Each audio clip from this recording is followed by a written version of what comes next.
Hey guys, welcome back. Tisha here, back for another chapter read of Becoming Free Indeed.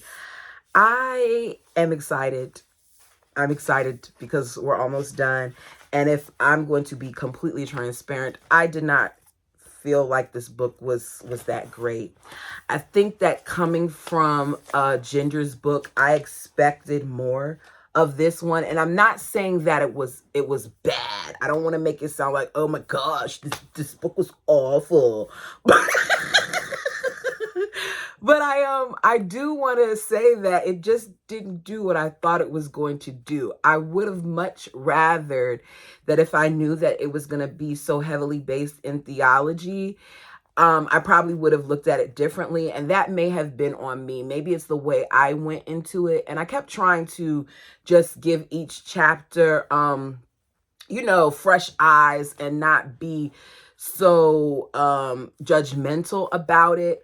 I just feel like it was really Gothard heavy, and we still didn't really, dive in the way I thought that we would. We got a little bit in the last chapter, and I appreciated that. I wasn't expecting her to throw her family under the bus, but I just felt like with this type of book, if it's going to be more theology based, put that somewhere on the back so I can know. But that's on me. Maybe next time what I need to do is I need to read what I see some of the reviews are on the internet. I kind of don't like to do that though, because everybody thinks differently. Like there may be some of you who thoroughly enjoyed this. I know some of you are only listening to support, and I appreciate you all, because I have noticed that the numbers in the book section have departed. But don't worry, book crew, because our next book should be either this week or next week. We're going to begin it. I have 3 chapter reads this week for my book crew. So maybe we'll get into it at the end of the week, because I think we only have 2 chapters left, if I remember. But are y'all ready? That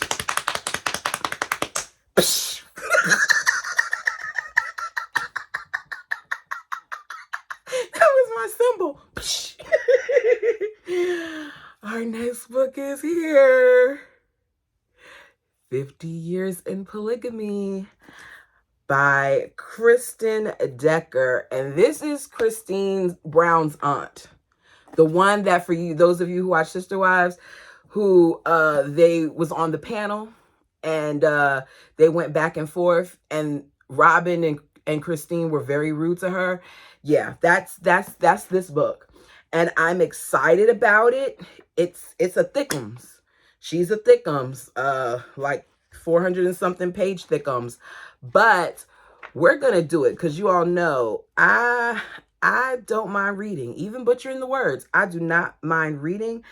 And I appreciate that. To me, we might get some stuff in here based on this woman's background. I feel like I'm going to enjoy this book, and I hope you all are too. Lisa was the first person to recommend it. So we'll see. And if it's not, no, I'm not even gonna say that. It's gonna be good. I'm not worried about it. You all know I don't start a book and stop it. So either way, we're gonna be reading that book. But let's go ahead and get into chapter 12, because I've rambled on enough. If you have not done so already, please like the video. It does help me in the algorithm. My post-reality show life. We got the call on June 26, 2021, that TLC was counseling Counting On. When the call ended, I wrapped my arms around Jeremy and cried.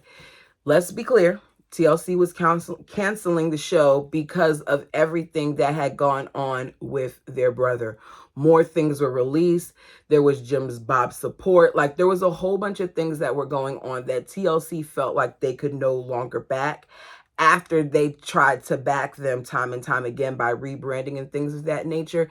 Too much damage had been done. And I think they probably lost some views too. But for them to get rid of their cash cow, it means that too much damage was done. I wrapped my arms around Jeremy and cried hard. So many emotions poured out of me that day. I felt sad. Filming had been a constant in my life since I was around 10 years old. When the show was on break and the crews didn't come around for a few months, I missed the energy and the excitement of interacting with all the creative people.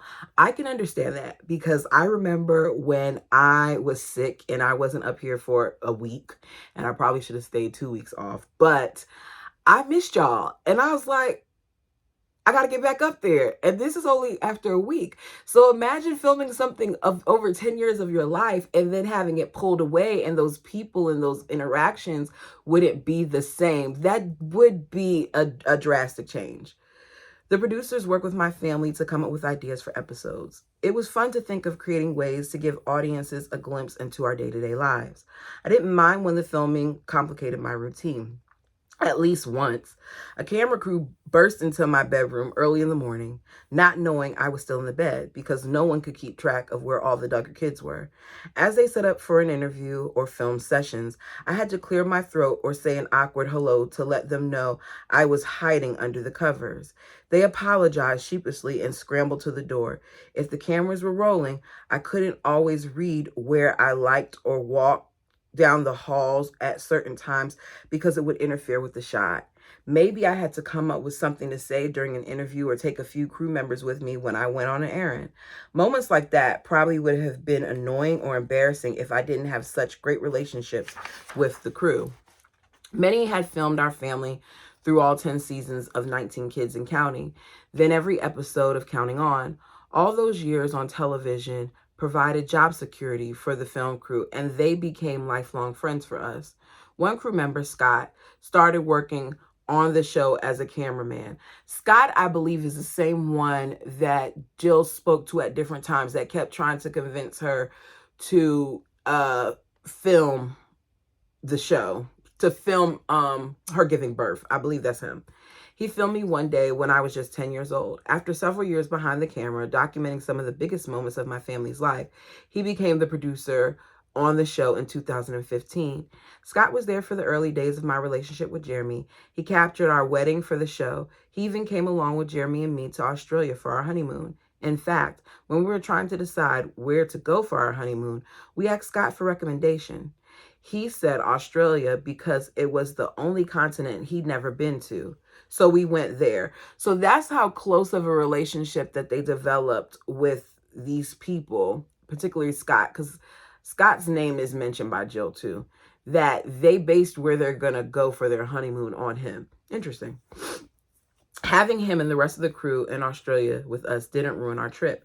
They gave us space and privacy when we asked. They truly were the best part of filming both shows, and not seeing them on a regular basis is the saddest part of no longer producing episodes. Alongside sadness that the show was ending, I felt grateful to have been a part of it. I had countless wonderful experiences thanks to the show. When the cameras were around, you never knew what the producers were going to suggest. Skydiving, eating exotic foods, traveling to another city. My parents couldn't have afforded to take the entire family across the country several times a year, much less overseas. There are dozens of places and cultures I wouldn't know anything about if it had not been for the show. I think that a lot of times we come down on TLC for how they exploit these families, but I also believe that we need to come down on the parents, because there are no complaints when they're getting the trips and they're getting the free meals and they're getting the free weddings and they're getting the free. There's no complaints then. When you go into partnership with TLC, it's just important that you look at all your options. And I feel like in this instance, the family really was to blame for a lot of things. I can't put this all on TLC. Growing up on television taught me so much about production, content creation, and filming. I was allowed to share ideas with producers. I could recommend storylines and discussion topics. I'm still surprised the show lasted as long as it did. In the early years, my family assumed the show would last no more than a season or two.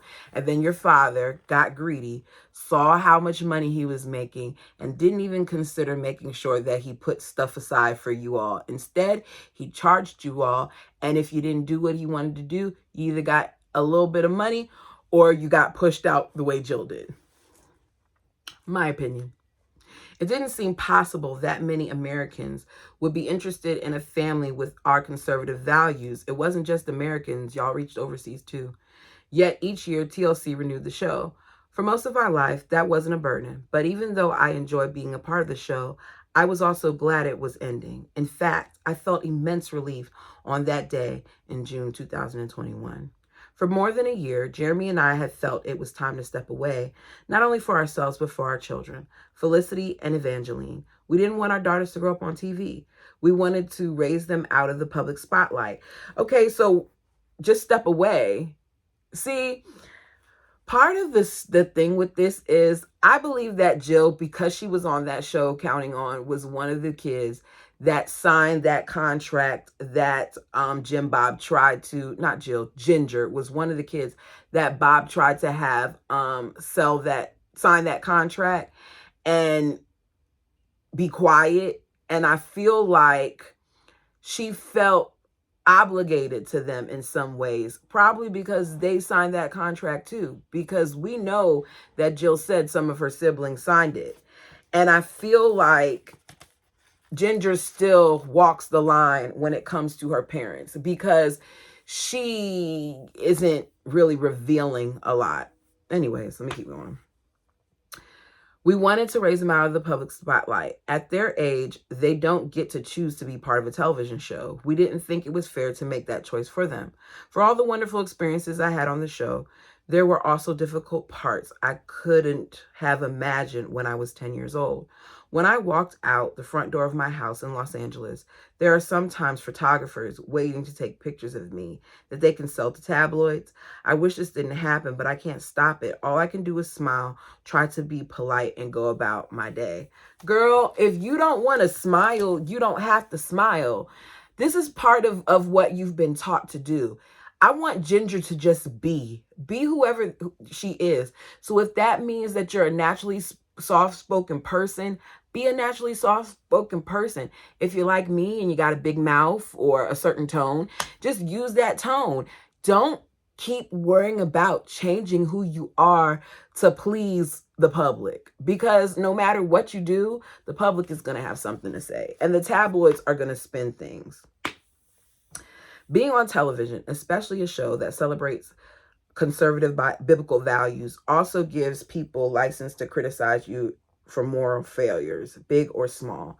In the case of my brother Josh, the fall has been even more devastating because he claimed to be a man of Christian conviction, as it should be. It should be extremely devastating because I'm taking the Christian aspect out of it and I'm just putting the fact that this is your brother. Your brother who violated your sisters. Your brother who then went on to watch pornography and things of that nature, child pornography, do different things, and then have his wife blamed for why he did the certain things that he did, which makes me feel like your sisters were probably blamed for why he did the certain things that they did. He deserved it. He did, and he still does, because I don't think there's any true remorse there. The backlash against his actions has been correctly severe. I'm glad she said correctly severe, because I was going to say, girl, even if he weren't a public figure, he would still be in prison for his actions because millions know who Josh is, his sin gives Christ a bad name. I wouldn't say that, but that's maybe how they see it. And maybe some people do put that to it, but that's why I say I want to take the Christian aspect out of it. And I just want to say that this person is vile. His acts were vile. He deserves to be thrown in jail and stayed in there. I said it before and I'll say it again. I feel like people who commit SA against others should do the same time as those who commit murder. And it may sound severe, but unless you've been through something like that, you don't understand the devastating impact that it has, not just on that person, but on the people around them, their family, their life, because that's something that is forever with them. Yeah, you kind of learn sometimes how to navigate through it, but it doesn't go away. It shows up in ways that you don't even think it would show up. Those who oppose Christianity can point to Josh as evidence that anyone who claims to walk with Jesus is a phony. When I was younger, I didn't understand the possibility of all that criticism. I don't think anyone in my family did. We weren't familiar with celebrity culture and the way people both admire and criticize television movie stars. My parents had the best intentions when they committed to the documentaries and the show on TLC. I think that in the beginning they had the best intentions, but I think that once they started seeing the money and how it was helping them as a family, I think something switched. They wanted to show the world a positive, wholesome family that put God at the center of their lives. It was impossible to predict how popular the show would become and everything that would go along with it, including how being on television can turn life into a performance. I think it's good for me to be away from that mindset. Finally, I felt a mix of anticipation and excitement when TLC canceled Counting On. In many ways, the show's end was the last leg of a journey that 10-year-old me could not have dreamed would have occupied so much of my life. I could hardly remember what it was like to not be on television. So many of life's big moments had happened on the show. I grew up from a little girl to a young adult, to a married woman, to a mother. I'd gone from Arkansas, the home I'd never known, to, the only home I'd ever know, to Texas, and then Los Angeles. I'd become a Christian, then a pastor's wife. So much of my identity was connected to the show. It had consumed much of my time and focus. Some weeks when I still lived in Arkansas, we would film most every weekday. With the travel and the interviews required to film Counting On, the show had a tendency to crowd out other interests and priorities. Although filming had slowed down since Jeremy and I moved to California, now that it was completely gone, there was going to be plenty of time added to the calendar. I was looking forward to the future. A glimpse into my life today. What does my life look like today? These days, my life is filled with relationships. Instead of talking to millions of people through a camera, I'm talking to one or two at a time in my living room. Many members of my family have visited from Arkansas. I love showing them around Los Angeles and taking them to our church. Jeremy's parents often visit from Pennsylvania. People I couldn't have imagined being friends with a decade ago now spend the night at my house. That includes musicians who stay at our house whenever they visit Los Angeles. They get a kick out of how unfamiliar I am with popular music. Pastors and Christian leaders come over for dinner and they stay late into the night, filling our home with conversations about God and the Bible. Since Jeremy and I serve in college ministry, hardly a week goes by that we don't have students in our home.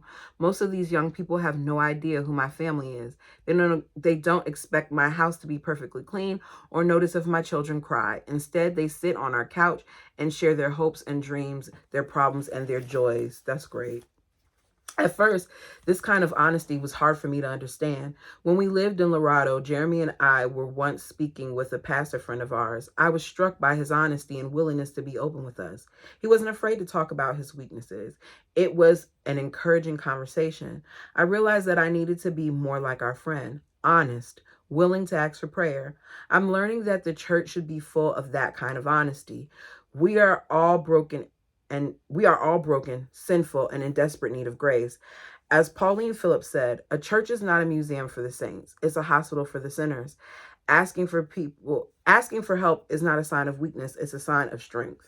Not long ago, my friend, Marilee Duncan, a godly woman at our church who is married to our college pastor, Austin, came over for a visit. At the time, I was going through a season of serious discouragement. Our daughter, Evangeline, was less than a year old, and I think I may have been struggling with postpartum. In the past, I would have smiled and told everyone I was fine while burying my weaknesses. But this time I managed to share what I was feeling, and I'm so glad I did. She was not only encouraging and not at all surprised by what I was going through, but also able to share practical tips to help me navigate that season. I still tend to keep my struggles to myself. I don't like to burden others with what I'm feeling, but I'm learning that in the body of Christ, the church, I'm serving others by sharing my life, even the messy parts. Honesty binds us together and brings the kind of unity the Bible talks about. Though I would have always said church was important and I attend every week, I didn't truly cherish the local church until I lived in Laredo, then Los Angeles. Today, my pastor's weekly teachings is life-giving, not soul-crushing. Each week, I leave with a better understanding of what the Bible means and a bigger view of God's character. One Sunday, not too long ago, Austin Duncan preached a sermon titled, "Are You Stricter Than Jesus?" Okay. The title alone was convicting. In Mark 9:38 through 42, Jesus' disciples, John, saw someone casting out demons in the name of Jesus and told this man to stop because he wasn't one of Jesus' disciples. John made up a rule. Only Jesus' disciples could cast out demons. John made up the rule, and that might seem right. Why would anyone not connected to Jesus get to use his name to do something so powerful? But Jesus didn't agree with John's rule. He had no problem with this man casting out demons in his name. Likewise, Austin warned Christians not to come up with rules that aren't in the Bible. He told us not to believe we are following God when we are really following a man-made standard. Agreed. Today, I'm still trying to disentangle those man-made standards from what the Bible teaches. I still have feelings of guilt when I don't read the Bible as much as I think I should. Though I try to read every morning, that doesn't always happen. A child will wake up earlier than expected, or I will sleep a little longer than planned. My mind is prone to wander while I read. I'm tempted to pick up my phone when I should be focused on the text. In those times when guilt wants to rise in my soul and condemn me, I remind myself that the Bible doesn't tell me how much I'm supposed to read it. It does tell me to love it, understand it, and believe it. By not condemning myself when I miss a morning, I'm no longer being stricter than Jesus. This sample applies to other areas like clothes, entertainment, and relationships. The body of Christ is helping me untangle the man-made standards and embrace God's truth. This season of my life, one focused on investing in the church and continuing this lifelong project of disentangling my faith, is in many ways defined by our daughters. They are my number one priority. The days can sometimes be messy and exhausting. My house is rarely as clean as I'd like it to be, and there are lots of days I never make it out the house or even out of sweats. Yet I know this is exactly where I'm supposed to be. What I want my daughters to know. Being a parent has taught me many profound lessons about the Lord's love and care. I love my girls so much and will do anything to protect and provide for them. Yet as much as I love them, my love doesn't compare to God's greater love for them. When thinking about God's love, I often go back to Matthew 7 through 11. Few passages of the Bible are more encouraging than this. Ask and it will be given to you. Seek and you will find. Knock and it will be open to you. For everyone who asks and receives, and the one who seeks finds it. To the one who knocks, it will be opened. Or which one of you, if his son asks for him for bread, will give him a stone? Or if he asks for a fish, will give him a serpent? If you then, who are evil, know how to give good gifts to your children, how much more will your Father who's in heaven give good things to you, to those who ask of him? I want my daughters to know that God will generously love them. I not only want to always be there for my children, loving and sacrificing for them, but I also want to help them put fear in its proper place. I want them to trust God. If they're going to live with more faith than fear, they need to have a right view of God. I want to help them learn who he is and why they should trust him. Not long ago, Felicity asked me, does God see everything I do? I had to fight back tears. I probably asked my mom a few questions like that when I was 4 years old, like Felicity. While I don't know exactly what my daughter was thinking at that moment, I know she was curious about what God is like and what that means for her. At that moment, I felt the weight of responsibility. I wanted to make sure my answer didn't cause my daughter to be afraid of God and forget that he is love. 1 John 4:8. At the same time, God does see everything and he hates sin. Try to explain that to your 4-year-old. It's not always easy to explain big theological truths to children, but it's important if I want to be faithful to the truth and help my children avoid the same fear and misunderstanding that I used to experience. In the coming years, when Felicity and Evangeline asked me and Jeremy a question like, how powerful is God? Does he love me? Does he get mad at me when I disobey? Does he like me? I pray we will point them to what the Bible says about God and encourage him to draw near to him. Over the past year, I spent a lot of late nights at my computer writing this book. Many of those nights, one of the girls would wake up because of a bad dream. Evangeline, our 2-year-old, likes to move around a lot, and sometimes she will wake herself up. She even got her foot caught in the crib a few times. In those moments, I've needed to stop writing and start caring for my girls. There have been moments of complete exhaustion that have required all my strength and endurance. As Jeremy or I, or both of us, lay with our girls and comfort them, I try to think about God's care for me. Despite my weakness, he is patient with me. Through all the mistakes I've made, he continued to love me. I want to model that patience and love with my girls. Right now, that means I have to be willing to be interrupted even when the writing deadlines are near, and I have to be willing to lose a lot of sleep. In the coming years, it will mean I have to listen more to as my girls tell me about their fears and hopes, dreams and anxieties. And one day it will mean I let go as they start their own families. No matter what stage my girls are in, I want them to know one thing. The love I have for them will never stop, and it can hardly compare to the love God has for them. How I hold on to Jesus. As I reflect on my journey over the past decade, part of me is amazed that I am holding tightly to the gospel of Jesus Christ. Many of my peers who grew up under Gothard's teachings or another strict religious system want nothing to do with Christianity. For years, they invested all their hopes in man-made rules. Despite all that, they still discovered, as I did, that those rules could never restrain their sinful heart. When they didn't experience the blessed life Gothard promised, when they struggled with purity, anxiety, and doubt, they questioned his rules. They saw the hypocrisy. They were close with people who said they loved Jesus, but then behaved as if they didn't know him. This tore their faith down to the studs, and they never built it back up with the truth. Instead, they abandoned all religion. There's a sense in which this is the easy route. It's less work to abandon the house once you've torn it down than to lay another foundation and build it again brick by brick. I can imagine a world where I abandon Christianity entirely and instead build a new life for my desires. But that didn't happen because Jesus saved me. His love compelled me to keep trusting him. I wish my friends knew that same love. Speaking of his people, Jesus said, I give them eternal life, and they will never perish, and no one will snatch them out of my hand. My Father who has given them to me is greater than all, and no one is capable to snatch them out of the Father's hand. John 10:28-29. I follow Jesus today because he has placed me in his hand, and he will never let me go. He has set his love on me, and he has said, I will never desert you, nor will I ever forsake you. Hebrews 13:5. I cannot give up on Christianity because Christ will not give up on me. Perhaps you are reading this book and you are not a Christian. Maybe you reject the strict conservative religious community that raised you, and you picked up this book hoping I was going to tell you that I had turned my back on my faith. That's not why I picked up this book. I don't know what reason you all wanted to hear this book. But for me, I just wanted to know more about what Ginger went through. I didn't want her to just be coming down on her old thing. I just wanted to know her truth. You were imagining a story of entitlement. A religious girl raised to always wear skirts and never kiss boys became an atheist or agnostic and now believes the Bible is nothing more than a collection of fairy tales. Sorry to disappoint you. That's not my story. I don't think any of us thought that. I don't think any of us thought that about her.